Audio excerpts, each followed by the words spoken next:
Now, we were going to take a break. I don't want to take a break. I want to keep going because we have a literal bombshell of a report for you guys about what's going on in Argentina that you don't want to miss. So, buckle up, buckaroos, because we're going to talk about some crazy shit. Now, a couple of weeks ago, we were going to touch on the $40 billion being sent to Argentina by the Trump administration. But, we couldn't make it into the studio, and I'm kind of glad we didn't, because it gave our elite research team here at the Weekly Dump an opportunity to dig a little deeper, dive a little further, and dredge up important information that at this point should be no surprise to fans of the show. They're back.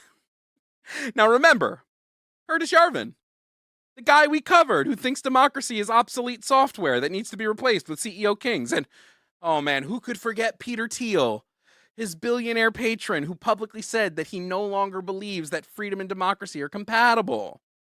Do you happen to recall how we showed you how they got their protege J.D. Vance elected as president? How about Larry and David Ellison, who control CBS News and will soon run the TikTok algorithm? Well, we asked nicely for you all to remember who they are and what they're doing, because we figured we'd see their weirdo fascist faces again soon. I hope not this soon, but folks, turns out they've been beta testing their corporate dictatorship model across the globe, and I cannot stress this enough. This is another one of those batshit insane stories. If you don't watch till the end, you won't get the full picture. Okay, so here's what we know. The Trump administration, they just committed $40 billion to bail out Argentina's economy. That's $20 billion from U.S. taxpayers through an emergency fund that doesn't need congressional approval, plus another $20 billion they're scrounging up from private banks. Now you might be thinking, wait, didn't Trump promise America first? Why are we sending $40 billion to Argentina while Americans can't get food stamps? Great question, Valley Girl Jovan. Now, I, as a rational being, know the answer. And let's talk about it. Because we need to talk about who's really getting bailed out here. And his name is Robert Citrone. And he's an American hedge fund billionaire that runs Discovery Capital Management. Now, after Argentina elected Libertarian President Javier Milei in December of 2023, Citrone went all in, betting hundreds of millions on Argentine bonds and stocks because he believed Milei's anarcho-capitalist policies would make him rich. Other private equity firms, such as BlackRock, Fidelity, and PIMCO, joined in on the parlay as well. And what happened next, and shouldn't surprise anybody, they were going to lose. And lose big time. By September 2025, Milei's austerity policies had crashed the economy so hard that Citrone's investments were circling the drain. So what did he do? He called up his old buddy Scott Bessent, Trump's Treasury Secretary, and he asked for a bailout. Now you might be thinking, Jovan, just because someone's in the Trump administration doesn't mean they're tied into the dark enlightenment butterfly revolution ideology. They're not necessarily involved in a secret club of billionaires that want to subjugate the working class into a life of perpetual corporate servitude with our knees bent in reverence of our tech bro liege lords. Yeah, about that. U.S. Treasury Secretary Scott Bessent is allegedly involved in an organization known as Dialogue, a secretive invitation-only social club that was founded by Peter Thiel and Orrin Hoffman that wants to subjugate the working class into a life of perpetual and corporate servitude with our knees bent in reverence of our tech bro liege lords. Now, full transparency. There is only one source that cites Scott's involvement in Dialogue, and that's an Axios article by Mike Allen that cites an anonymous source that claims to have insider knowledge of this organization. However, we were able to find multiple independent sources that confirmed the existence of Dialogue altogether. One source was Andrew Gelman, a professor of statistics and political science at Columbia University.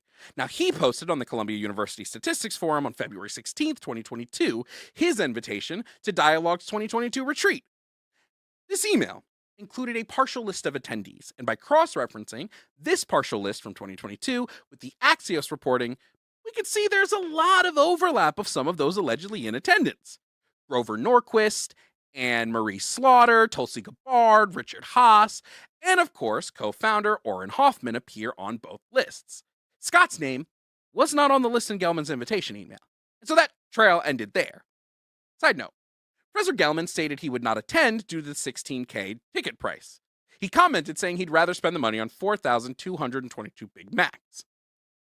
Respect. It's nice to know somebody likes to eat like our president. So, to recap so far, we know for sure Scott Bessent is at the helm of the Argentina bailout. We know for sure Scott Bessent and Robert Citrone have a long-lasting personal relationship. And we know for sure Robert Citrone has the most to gain from this bailout, and he personally worked with Scott Bessent on the bailout. And we know for sure Dialogue exists as a group founded by Peter Thiel and Orrin Hoffman. But we don't know for sure if Scott Bessent attended a Dialogue retreat. And even if he did, there's no guarantee that he even spoke with Thiel or anyone else involved in the Dark Enlightenment. But it's very clear Scott Bessent funneled our tax dollars to save billionaire private equity. However, if so far you're still not convinced, U.S. Treasury Secretary Scott Bessent is directly tied to Peter Thiel and the Dark Enlightenment. Look, I get it. One anonymous source reported by Axios isn't enough. I mean, it's not like Scott Bessent has been working tirelessly to keep Peter Thiel's financial ties with Jeffrey Epstein hidden from congressional investigation and the general public. Oh, wait. Yes, he has. Democratic Senator Ron Wyden, Senate Finance Committee, has been investigating Jeffrey Epstein's financial network since 2022. And this year, they expanded that investigation to include Peter Thiel and his venture capital firm, Valar Ventures. Why? Because Jeffrey Epstein invested $40 million in Peter Thiel's Valar Ventures back in 2015 and 2016. So the Senate Finance Committee had access to suspicious activity reports, financial records that could reveal who profited from Epstein's operation. They got that access under the Biden administration in 2024. But after the committee began looking into Epstein's investments into Peter Thiel's venture capitalist firm, Scott fucking Bessent revoked that access. After Senator Wyden's repeated requests for this information were denied, he went so far as to write an amendment called the Produce Epstein Treasury Records Act, also known as PETRA, to the National Defense Authorization Act. Republicans declined to even vote on PETRA, keeping Peter Thiel's Epstein finances a secret. Oh, and one more thing. That $40 million investment is now worth $170 million. Senator Ron Wyden put it bluntly, quote, "The basic question here is whether a bunch of rich pedophiles and Epstein accomplices are going to face any consequences for their crimes, and Scott Bessent is doing his best to make sure they won't." This is our U.S. Treasury Secretary, appointed by Donald Trump himself. And to top it off, we have to tell you, Robert Citrone bought more bonds just days before Scott announced the bailout. Almost like he had insider information. Gee, I wonder how that happened. It gets so much worse, though. Remember those asset management giants we talked about? Fidelity, PIMCO, the firms that own pieces of, like, everything. Well, they're major shareholders in Argentine bonds, too. And they're also major shareholders in the tech companies that just donated to Trump's $300 million White House ballroom. You know, Apple, Google, Amazon, Microsoft, and Vanity Project. It's like if corruption had a baby, named that baby Corruption Jr., then that baby grew up to have two corruption baby twins. Now let's talk about why they're propping up Argentina. Because this isn't just about saving hedge fund bros. Why? Bad investments. Guys, I hear myself in the chat. in my headphones. I'm just going to turn them off. Okay. So, Javier Milei is implementing exactly the kind of government Curtis Yarvin dreams about. Peter Thiel met with Javier Milei at Casa Rosada, which is Argentina's White House. Except it's pink. In May of 2024, where Thiel reportedly said he believes Milei's ideas are as relevant globally as they are for Argentina. Now, while there's no documented evidence of specific private equity investments by Thiel in Argentina that we could find, it's pretty fucking clear that Curtis Yarvin's Dark Enlightenment is at the core of these policies. And sure, we could go into Elon Musk's little bromance with Milei, where at CPAC 2025, Oh, the chat can hear two of me. Is the YouTube video audio on in your browser? Okay, thank you. Okay. Uh, should I go back? I feel like I should go back. No, we're fine. So we could get into Elon Musk's little bromance with Milei, where at CPAC 2025, Milei granted Elon a golden chainsaw that represented all the slashing they would do through Doge, which they did. Make no mistake about it, but that is just surface level political posturing for the memes. The real terror set in when our research led to key figures in Milei's inner circle. I mean it when I say this. The real story today starts here. Everything up until now has just been an appetizer. And not like a triple dipper at Chili's where the appetizers fill you up for a fair price on a family friendly night out. No, this is like a lousy plate of lukewarm mozzarella sticks with no cheese pull and sitting there like the main meal better get here soon or I'm gonna flip fucking tables. Enter Javier Milei's chief advisor, Santiago Caputo, political coordinator, Lucas Luna, and shit you not, I'm not making this up, I swear to God, this isn't a joke, social media trolling chief Fat Dan, aka Daniel Persini. Now, before you laugh, understand this. These three men share an office in Casa Rosada. They control Argentina's intelligence services, they command an anonymous army of troll accounts, and they're true believers in monarchism, Jesus, anti-democratic ideology wrapped in militant Catholic nationalism. Now, before we move forward, we need to take a second to explain SIDE, which is Argentina's primary intelligence agency. Back in the 1970s and 1980s, Argentina was led by a US-backed military dictatorship, and they used SIDE to operate a murderous secret police that tortured and disappeared left-wing activists. SIDE dissolved in 2015 after a prosecutor who was investigating a government cover-up of a 1994 bombing was murdered. The agency was completely shut down, rebuilt, and renamed the AFI. Now, when Milei took office, he gave control of intelligence restructuring to Santiago Caputo. Caputo dissolved the AFI and brought back SIDE under its old name. Then Caputo gave SIDE a budget increase of over 100 billion pesos and burned through 80% of those discretionary funds within 3 weeks. No oversight, no accountability. In late 2024, investigative journalist Hugo Alconda Man obtained a report on a leaked 170-page document called the National Intelligence Plan. The plan is deliberately vague. It's filled with what reporting describes as generalizations, gray areas, and ambiguities. Anyone who erodes public trust in security officials or anyone who generates loss of trust in government economic policies becomes a government target for surveillance. In other words, if you're an economist who criticizes Milei's policies, you're a surveillance target. If you're a journalist reporting on government failures, you're manipulating public opinion. If you're an academic questioning austerity measures, you're spreading disinformation. When this leaked, Milei's government denied SIDE would persecute critics, but they never denied the plan exists. They claimed they're restructuring intelligence after it was dismantled by previous administrations.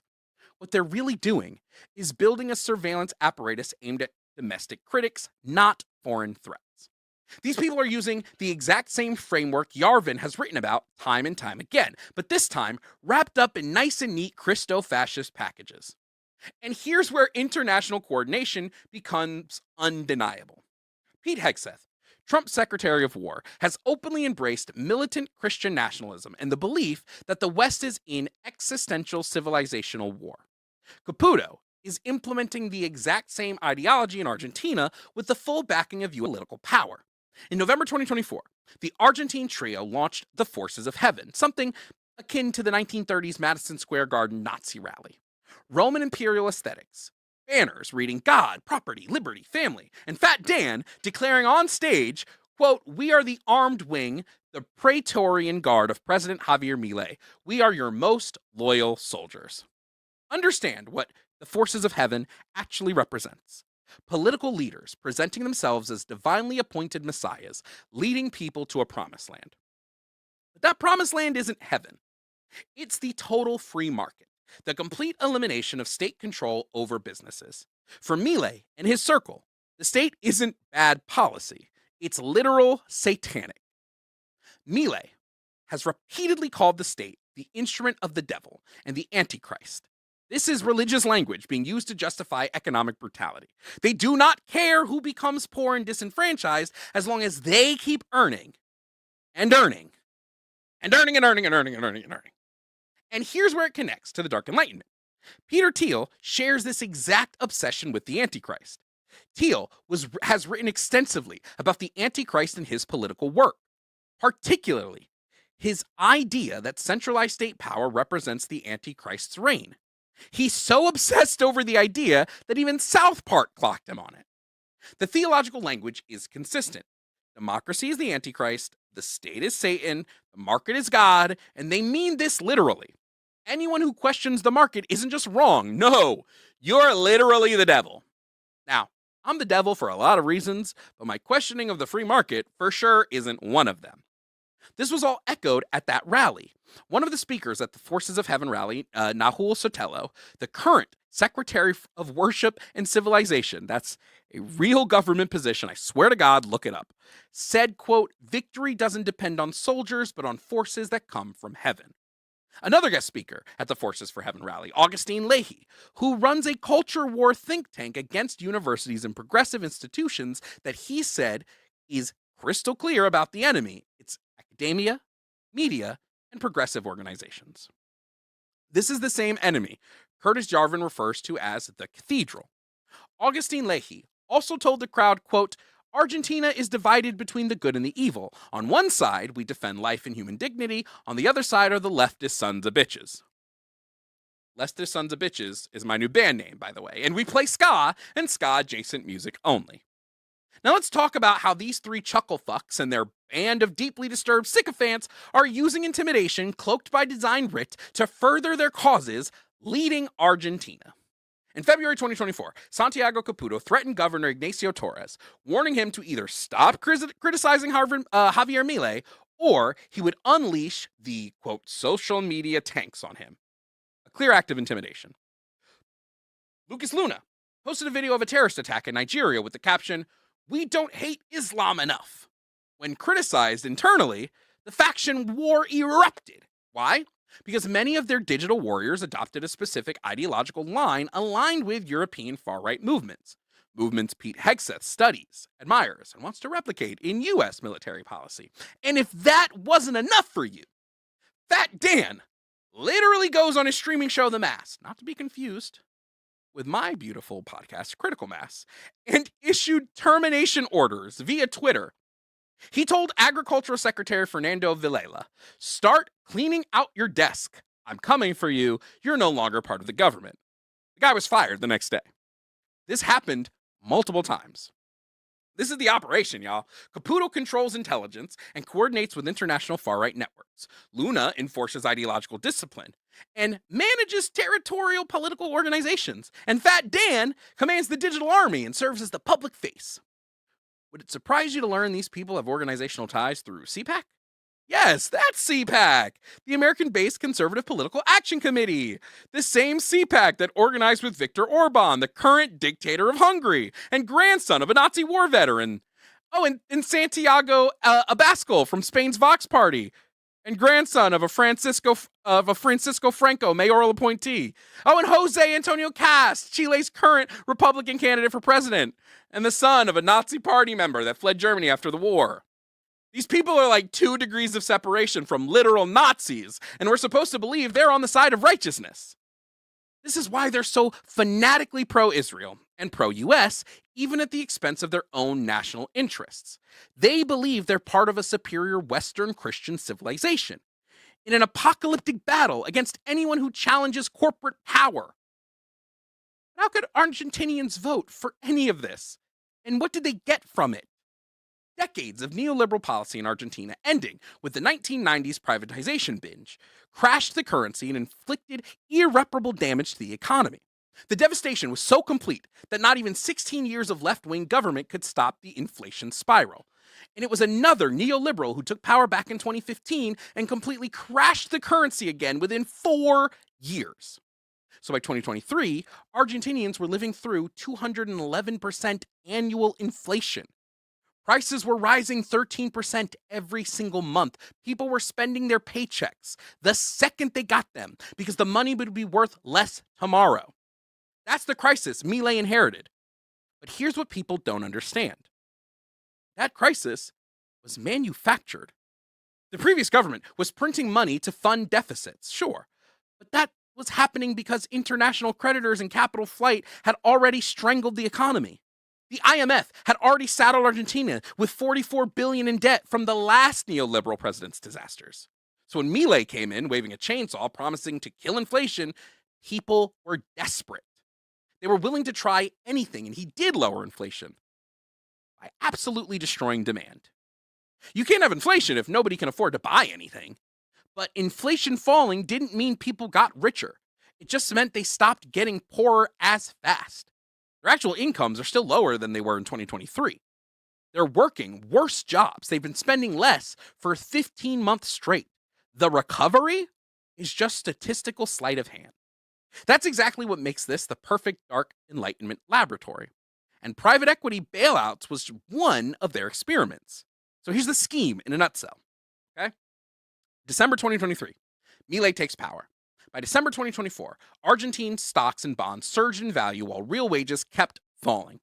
More than 250,000 jobs lost since Milei came to power, with around 18,000 businesses closing. January 2025, Citron extracts market gains. April 2025, Citron secures $20 billion IMF loan through his buddy Scott Bessent. September 7th, Milei's party loses a provincial election, causing a market crash. Argentina's government had to sell nearly $700 million to prevent the currency from falling further. At the same time, Citron and other private equity firms pick up securities for dirt cheap, and 2 weeks later, Bessent announces another $20 billion, and then $20 billion more. October 2025, bailout is received. Milei and the forces of heaven sweep elections. Citron and other private equities made hundreds of millions doing this. Citron personally pocketed $730 million. He called his buddy Scott Bessent at Treasury and he asked for a bailout. And shortly before the $40 million bailout was announced, Citron bought more bonds for pennies on the dollar. Again, it's almost like he had insider information. They already cashed out on the way up. Now they're getting bailed out on the way down so they can cash out again. Milei and his fascist cronies are aiding in market manipulation to manipulate elections. These people are testing what works, what level of suffering populations will tolerate, what surveillance tactics are most effective, how to use religious nationalism to justify economic brutality. And let me say something directly to anyone still clinging to the fantasy that normal capitalism and liberal democracy will protect us from this. Wake up. Wake the fuck up. Neoliberalism helps incubate fascism. It creates the conditions that make fascism inevitable. What do you think happens when you get social programs and inequality explodes while you tell millions of people that the market will solve everything on its own when it clearly hasn't in decades? Within 10 years from getting off the gold standard, neoliberalism accelerated and amplified capital's ability to move freely in and out of communities as they please. This inevitably led to working class American jobs being sent overseas, factories that supported the whole community being shut down, leaving only the broken remnants of once vibrant towns behind in the dust. Every center-left politician clutching their pearls about how extreme leftist policies are. Every liberal who screams about Trump while defending the same corporate power structure that created him, and every Democrat that continues to take corporate and APAC money is fully supportive of the parasitic capitalist class ability to freely infect our communities, extract our souls, and leave the rotting corpse on its way to find a new host. The academic research is unambiguous. Fascism emerges as capitalism's solution to its own crisis. It's the armed response of propagandized and brainwashed people demanding the system actually serve them instead of bleeding them dry, completely unaware of the vampiric force that helped create it. So, Democrats, liberals, and progressives who think we're just one midterm election away from voting ourselves out of all of this, while keeping the neoliberal economic order intact for generations, you can't. If this were to be salvaged, it would take generations of steady, disciplined, noticeable pain and electoral dominance. That's not something the American electorate is able or willing to subscribe to. We need to address the root of capital head on. Now, while you're watching in Argentina, what you're seeing is a dress rehearsal. Opening night, for us, right around the corner, baby. This is Christofascism International. This is the butterfly revolution. This is the dark enlightenment. This is the fusion of religious extremism and market fundamentalism. The surveillance state apparatus wrapped in fucking crosses and chainsaws. This is where your sensible and pragmatic center-left leads to every single goddamn time. Either you fight with us and demand working-class leadership to dismantle the economic system that creates desperate and angry populations ripe for fascist recruitment, or you can watch this happen again and again and again and again and again until there's nothing left to save. It's time to wake the fuck up. Now, I can't keep stressing this enough. The Dark Enlightenment is not a conspiracy theory, y'all. It's just not. At this point, you have to see that. This is the third time in 3 months that we began researching a story where eventually all the evidence points back to literally these two fucking guys. And I have a feeling this won't be the last time.